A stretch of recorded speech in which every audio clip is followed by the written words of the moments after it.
नमस्कार साथियों। वैसे तो मैं इस प्लेटफॉर्म पर क्षेत्रीय मुद्दों पर डिस्कशन नहीं करता हूं, परंतु क्योंकि मैं रीवा और विंध्य क्षेत्र का रहवासी हूं, इस कारण से जागरूक नागरिक होने के नाते, इस क्षेत्र का जागरूक नागरिक होने के नाते मैं अपनी यह नैतिक जिम्मेदारी समझता हूं कि इस क्षेत्र के महत्वपूर्ण मुद्दों पर भी डिस्कशन किया जाए। जैसा कि इस समय आप सभी जानते हैं कि विंध्य प्रदेश का मुद्दा गरमाया हुआ है और इस क्षेत्र का जो हमेशा से शोषण हुआ है और जो इस क्षेत्र के साथ अन्याय किया गया है मध्य प्रदेश राज्य में रहते हुए, इस कारण से मुझे लगा कि इस मुद्दे को लेकर भी आप समस्त बुद्धिजीवियों और गुणीजनों के मध्य, जो कि इस क्षेत्र के रहवासी हैं, मुझे तत्काल ही उपस्थित होना चाहिए। तो आइए सर्वप्रथम जानें कि आखिर इस राज्य का गठन कब और कैसे हुआ। तो मित्रों, बघेलखंड और बुंदेलखंड क्षेत्र की कुल 35 रियासतों को मिलाकर के 12 मार्च 1948 को इस राज्य का गठन किया गया और 4 अप्रैल 1948 को इस राज्य का उद्घाटन किया गया। रीवा राज्य के तत्कालीन महाराजा मार्तंड सिंह जी देव को इस राज्य का राज्य प्रमुख नियुक्त किया गया और पन्ना राज्य के तत्कालीन महाराजा यादवेंद्र सिंह जी देव को इस राज्य का उप राज प्रमुख नियुक्त किया गया था। शुरुआत में कप्तान अवधेश प्रताप सिंह जी को बघेलखंड क्षेत्र का मुख्यमंत्री नियुक्त किया गया था और कामता प्रसाद सक्सेना जी को बुंदेलखंड क्षेत्र का मुख्यमंत्री नियुक्त किया गया था, परंतु बाद में कप्तान अवधेश प्रताप सिंह जी को संपूर्ण राज्य का मुख्यमंत्री नियुक्त कर दिया गया था। बाद में विंध्य प्रदेश राज्य में 1951 में विधानसभा चुनाव हुए, जिसमें भारतीय राष्ट्रीय कांग्रेस ने 40 सीटें जीती और समाजवादी पार्टी ने 11 सीटें जीती। अतः भारतीय राष्ट्रीय कांग्रेस के पंडित शंभुनाथ शुक्ल को विंध्य प्रदेश का मुख्यमंत्री निर्वाचित किया गया। इस राज्य में उस समय बघेलखंड के 4 जिले रीवा, सतना, सीधी, शहडोल और बुंदेलखंड क्षेत्र के 4 जिले पन्ना, छतरपुर, टीकमगढ़ एवं दतिया शामिल थे। आज की दृष्टि से देखें तो बघेलखंड क्षेत्र के रीवा, सतना, सीधी, शहडोल, उमरिया, अनूपपुर, सिंगरौली ये 7 जिले और बुंदेलखंड क्षेत्र के पन्ना, छतरपुर, टीकमगढ़ और दतिया कुल 11 जिले इसकी परिधि में लगते हैं।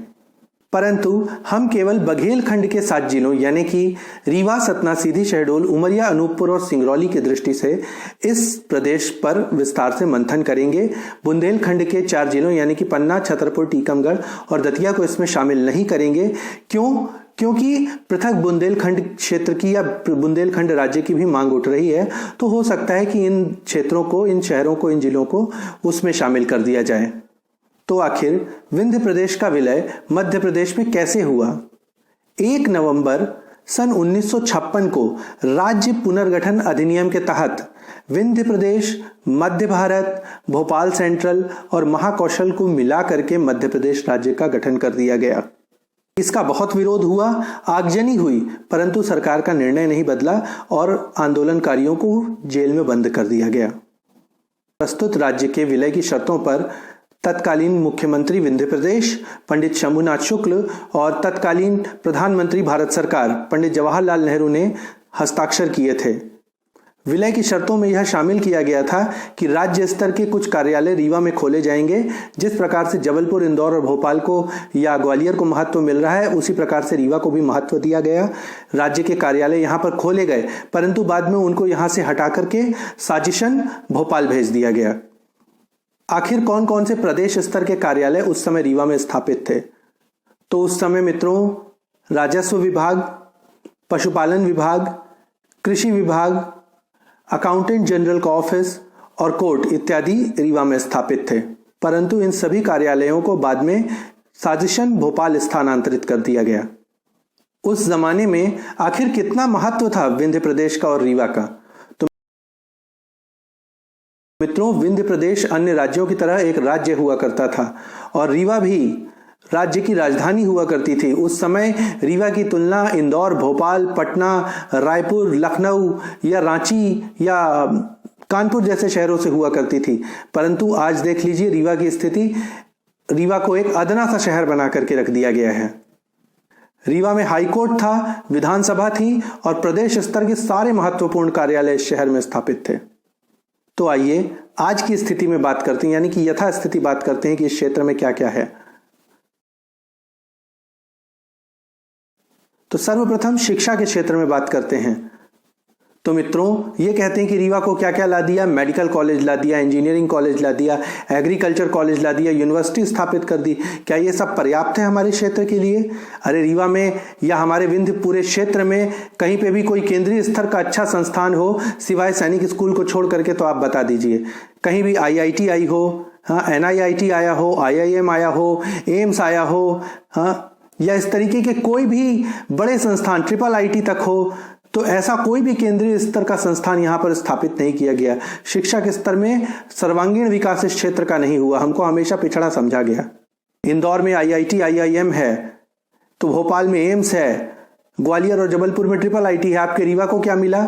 जबकि ये भी एक राजधानी शहर हुआ करता था और बराबरी का टक्कर का शहर हुआ करता था, परंतु इसको एक अदना सा शहर बना दिया गया। और यहाँ के लोगों ने, यहाँ के रहवासियों ने कभी भी इस चीज को लेकर के खेद भी व्यक्त नहीं किया। आज खेद व्यक्त कीजिए, नहीं तो आने वाली पीढ़ी आपको ही गाली देगी। खेल के स्तर पर बात करें तो इंदौर में क्रिकेट का इंटरनेशनल स्टेडियम है, ग्वालियर में भी क्रिकेट का इंटरनेशनल स्टेडियम है, हॉकी का इंटरनेशनल स्टेडियम भोपाल में है, बचा कुचा जबलपुर में है। अब उज्जैन और सागर की भी बात चल रही है कि वहां पर भी स्टेडियम बनाए जा रहे हैं। आपके रीवा को क्या मिला? ले दे करके आपके पास यूनिवर्सिटी स्टेडियम है और उसमें शायद वो स्पोर्ट्स कॉम्प्लेक्स अदना सा बना दिया जा रहा है। उसके अलावा आपके पास क्या है? कोई भी इंटरनेशनल स्टेडियम या अच्छा स्टेडियम है खेलने के लिए जहां आप खिलाड़ियों को आगे बढ़ा सकें? रीवा के आगे सागर और उज्जैन को प्रमोट किया जा रहा है। जिस रीवा की तुलना इंदौर भोपाल जैसे शहरों से होती थी, उसके आगे उज्जैन और सागर जैसे शहरों को लाकर के खड़ा कर दिया गया है। उद्योगों के स्तर पर बात करें तो सर्वांगीण विकास नहीं हुआ है। जहां सीमेंट है तो सीमेंट ही सीमेंट के कारखाने हैं, जहां कोल है तो कोयले पे बेस्ड कारखाने खुले हुए हैं। परंतु क्या सर्वांगीण विकास हुआ है? IT से लेकर के, सर्विस सेक्टर से लेकर के, अन्य जितने सेक्टर्स पे विकास होना चाहिए था, एग्रीकल्चर से लेकर के, इंफ्रास्ट्रक्चर से लेकर के, मैन्युफैक्चरिंग इंडस्ट्री तक कोई विकास हुआ इस क्षेत्र में उद्योग के लेवल पर? क्यों यहाँ के लोगों को और रोजगार के लिए बाहर जाना पड़ता है? आज भी इंदौर भोपाल की ओर कूच करना पड़ता है या और कई क्षेत्रों में सूरत कूच करना पड़ता है। उसके पीछे यही कारण है कि हमारे यहाँ उद्योग तो हैं, पर वो उद्योग हमको रोजगार नहीं देते हैं। रोजगार के स्तर पर बात करें तो क्या रोजगार है हमारे यहाँ? इन सारे क्षेत्रों पे जितनों में हम बात कर रहे हैं, ना तो सर्विस सेक्टर में कोई रोजगार है, ना ही एग्रीकल्चर सेक्टर में कोई रोजगार मिल रहा है, और ना ही किसी अन्य सेक्टर में यानी कि मैन्युफैक्चरिंग, विनिर्माण क्षेत्र में कोई रोजगार यहाँ पर है। सारे के सारे बाहर के लोग आकर के यहाँ पे रोजगार प्राप्त करते हैं, हमको कुछ नहीं प्राप्त होता। आधारभूत संरचना यानी कि इंफ्रास्ट्रक्चर के लेवल पे बात की जाए तो हालांकि रीवा शहर में और सतना शहर में आज कुछ विकास होना शुरू हुआ है। मॉल, मल्टीप्लेक्स और सड़कों का विकास, गार्डन का विकास, ये सब बाग बगीचे, खलिहान बनने शुरू हुए हैं। परंतु क्या ये पर्याप्त हैं? आज तक सीधी से सिंगरौली तक की सड़क नहीं बन पा रही है। इंदौर भोपाल में फटाफट काम हो जाता है इंफ्रास्ट्रक्चर के लेवल पे, हाँ, और हमारे यहाँ कोई काम नहीं होता।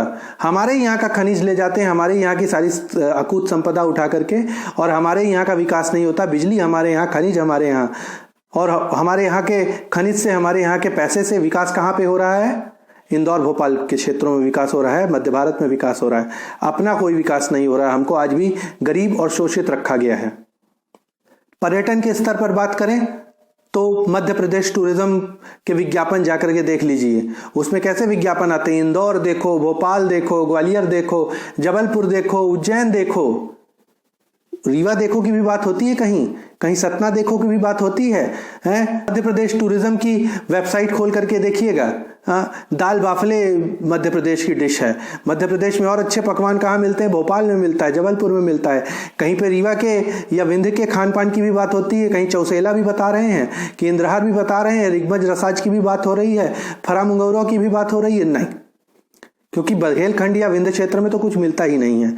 जो अच्छा है सब कुछ मालवा और मध्य भारत के क्षेत्र में ही अच्छा है। हमारी कोई भी स्पेशलिटी को ये प्रमोट नहीं करते हैं। तो आखिर हमको शोषित रखा गया है, तो इस बात को आप मानते क्यों नहीं हैं? मानिए। और जिस प्रकार से छत्तीसगढ़ मध्य प्रदेश से अलग हो गया और आज फल फूल रहा है, वैसे ही आपको भी मध्य प्रदेश से अलग हो जाना चाहिए और अलविदा कह देना चाहिए हमेशा को।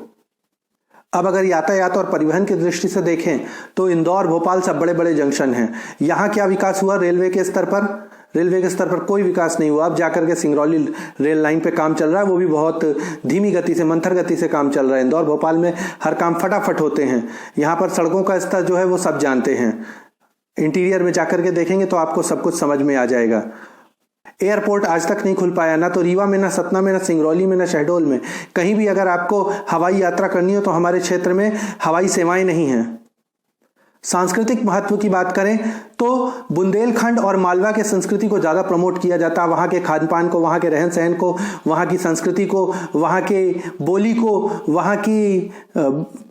वहाँ के लोक नाट्य को, वहाँ के लोक नृत्य को, लोकगीतों को ज़्यादा प्रमोट किया जाता है। हमारे बघेलखंडी या विंध्य क्षेत्र के खान पान को, हमारी संस्कृति को, हमारी बोली को और हमारे नाच को, हमारे नाटक को, हमारी कलाओं को ज़्यादा प्रमोट नहीं किया जाता है।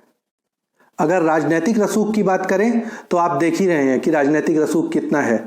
सबसे ज़्यादा सीटें विंध्य क्षेत्र ने भाजपा को दी मध्य प्रदेश विधानसभा चुनाव में, परंतु एक भी मंत्री कैबिनेट में ढंग का शामिल नहीं है। हमारा प्रतिनिधित्व कमजोर पड़ा हुआ है। अगर रीवा शहर की स्थिति की बात करें तो एक राजधानी स्तर के शहर को अदना सा शहर बना करके रख दिया है। जिस शहर की तुलना पटना और लखनऊ जैसे शहरों से होती थी, उसकी तुलना आज सागर और उज्जैन जैसे शहरों से होने लग गई है। न तो केंद्रीय स्तर के कोई संस्थान है, न राज्य स्तर के कोई महत्वपूर्ण कार्यालय हैं, न हाई कोर्ट की बेंच है, न औद्योगिक विकास है, न रेलवे का विकास है, न हवाई सेवा का विकास है और न ही कोई आधारगत और ढांचागत आधारित उद्योग का विकास है। अच्छा मित्रों, एक दिन मैं एक न्यूज़ चैनल देख रहा था, मैं नाम लेना उचित नहीं समझूंगा। वो कह रहे थे कि आखिर राज्य की अर्थव्यवस्था कैसे चलेगी, तो मध्य प्रदेश की कैसे चल रही है। जैसे मध्य प्रदेश की चल रही है वैसे ही इस प्रदेश की भी चलेगी। यह जानने के लिए कि राज्य की अर्थव्यवस्था कैसे चलेगी, आइए जानते हैं कि आखिर राज्य सरकार रेवेन्यू कैसे जनरेट करती है। तो मित्रों, राज्य सरकार को जिन आमदों से रेवेन्यू प्राप्त होता है वे हैं सर्वप्रथम इनकम टैक्स से, जिसके अंतर्गत इंडिविजुअल इनकम टैक्स से भी और कॉर्पोरेट इनकम टैक्स से भी, तत्पश्चात सेल्स टैक्स से, अन्य टैक्सेस से। इन अन्य टैक्सेस में क्या क्या आता है मित्रों? जीएसटी से प्राप्त होने वाला टैक्स, तत्पश्चात स्टेट आबकारी यानी कि एक्साइज से, वाहनों पर टैक्स, प्रॉपर्टी और कैपिटल ट्रांजैक्शन पर लगने वाला टैक्स और बिजली पर लगने वाला टैक्स और शुल्क। मित्रों, राज्य सरकार को इन्हीं आमदों से, ये अन्य टैक्सों से ही 75% रेवेन्यू प्राप्त हो जाता है। और ये कह रहे हैं कि आखिर रेवेन्यू कैसे जनरेट करेगा ये राज्य। अगला है चार्जेस और फीस से। तो मित्रों, विभिन्न संस्थानों में पढ़ रहे छात्रों से फीस लेकर के और प्रतियोगी परीक्षाओं को दे रहे छात्रों से फीस लेकर के सरकार रेवेन्यू जनरेट करती है, तथा अल्कोहल, बीड़ी सिगरेट तथा फ्यूल इत्यादि पर चार्जेस लगा करके भी सरकार रेवेन्यू जनरेट करती है। इसके अतिरिक्त भारत सरकार भी राज्यों को आर्थिक मदद यानी कि ग्रांट प्रदान करती है। एक अन्य महत्वपूर्ण साधन है खनिज संसाधनों के उत्खनन से। तो मित्रों, जो राज्य खनिज संसाधनों से लब्ध होते हैं, परिपूर्ण होते हैं, वो क्या करते हैं, इन खनिज संसाधनों से भी अपने रेवेन्यू को जनरेट करते हैं इनके उत्खनन के माध्यम से। और आपकी जानकारी के लिए मैं बता दूं कि विंध्य क्षेत्र यानी कि रीवा और शहडोल संभाग मध्य प्रदेश में खनिज संपदा की दृष्टि से सबसे संपन्न क्षेत्र है। यहाँ पर क्या क्या नहीं है, कोयला है, बॉक्साइट है, चूना पत्थर है। आगे मैं बताऊंगा कि और कौन कौन से संसाधन यहाँ उपलब्ध हैं खनिज के। अच्छा, खनिज संसाधनों का राज्य के लिए क्या महत्व है? तो मित्रों, खनिज संसाधन वे महत्वपूर्ण प्राकृतिक संसाधन हैं जो किसी भी देश या राज्य के आर्थिक और औद्योगिक विकास को दर्शाते हैं, क्योंकि किसी देश या राज्य के प्राथमिक क्षेत्रक यानी कि कृषि और रॉ मटेरियल के क्षेत्र में, और द्वितीय क्षेत्रक यानी कि विनिर्माण क्षेत्र में लगे, और तृतीय यानी कि सर्विस सेक्टर में लगे हुए कल कारखानों को रॉ मटेरियल इन्हीं खनिज संसाधनों से प्राप्त होता है। प्राकृतिक संसाधनों से संपन्न राज्य इन गैर कर संसाधनों यानी कि खनिज संसाधनों और धातुओं के उत्खनन से ही पर्याप्त राजस्व जुटा लेते हैं। और आपको यह जान के खुशी होगी कि मध्य प्रदेश के अंतर्गत खनिज संसाधनों की दृष्टि से और प्राकृतिक संसाधनों की दृष्टि से जो सबसे समृद्ध क्षेत्र है वह यही विंध्य क्षेत्र, अपना विंध्य क्षेत्र यानी कि रीवा और शहडोल संभाग है, जहां पर तमाम बहुमूल्य खनिज प्राप्त होते हैं। तो चलिए जानें कि आखिर किन किन क्षेत्रों में कौन कौन से खनिज संसाधन प्राप्त हो रहे हैं। सर्वप्रथम रीवा जिले में कौन कौन से खनिज मिलते हैं, आइए उनके विषय में जानें। तो मित्रों, रीवा में बॉक्साइट, चूना पत्थर, सिलेमेनाइट, केरू, क्वार्ट्स या सिलिका, रेत और बेराइट मुख्य रूप से पाए जाते हैं। इसके अलावा कांच की भी खोज की गई है। इतना ही नहीं, हीरा मिलने के भी प्रमाण मिले हैं। तत्पश्चात सतना जिले में किन किन खनिजों की प्राप्ति होती है? तो सतना जिलों में बॉक्साइट, चूना पत्थर, चीनी मिट्टी, गेरू और हीरा प्रमुख रूप से पाए जाते हैं। अब आइए शहडोल जिले में कौन कौन से खनिज मिलते हैं उनके विषय में जानें। शहडोल जिले में बॉक्साइट, चूना पत्थर, चीनी मिट्टी, फायर क्ले, कोयला, गेरू, क्वार्ट्स या सिलिका, रेत, जिप्सम और फेल्सपार इत्यादि खनिजों की प्राप्ति होती है। सिंगरौली जिले में कोयला, सीधी जिले में बेराइट, सिलेमेनाइट, चीनी मिट्टी इत्यादि, अनूपपुर में बॉक्साइट और उमरिया में कोयला तथा चीनी मिट्टी इत्यादि की बहुतायत में प्राप्ति होती है। इतने सारे खनिज संसाधन, वो भी हीरा, कोयला और बॉक्साइट या लाइमस्टोन जैसे बहुमूल्य खनिज संसाधनों की उपलब्धता होने के पश्चात भी हमसे यह पूछा जाता है कि राज्य आखिर चलेगा कैसे। आप अपनी चिंता कीजिए, जिस दिन विंध्य प्रदेश अलग हो गया ना, उस दिन मध्य प्रदेश की जो है ना वाट लग जानी है। मध्य प्रदेश में खनिजों की उपलब्धता इस तरीके की नहीं है, इस तरीके के बहुमूल्य खनिज उपलब्ध नहीं है जो इस क्षेत्र में है। जिस दिन ये क्षेत्र मध्य प्रदेश से अलग हो गया ना, उस दिन आप जरा सोच लीजिएगा कि भोपाल और इंदौर का विकास कैसे होगा। धड़ल्ले से विकास होगा रीवा, सतना, शहडोल, सीधी, सिंगरौली का। विंध्य क्षेत्र का विकास न कि सिर्फ मध्य प्रदेश, आसपास के राज्य यानी छत्तीसगढ़ जैसे राज्यों पर भी भारी पड़ जाएगा। निष्कर्षतः मैं यही कहना चाहूंगा कि विंध्य प्रदेश को अब मध्य प्रदेश से अलग होकर के एक नया राज्य बन जाना चाहिए। जिस प्रकार से छत्तीसगढ़ ने मध्य प्रदेश को अलविदा कह करके, हमेशा के लिए अलविदा कह करके और तरक्की के मार्ग को चुना।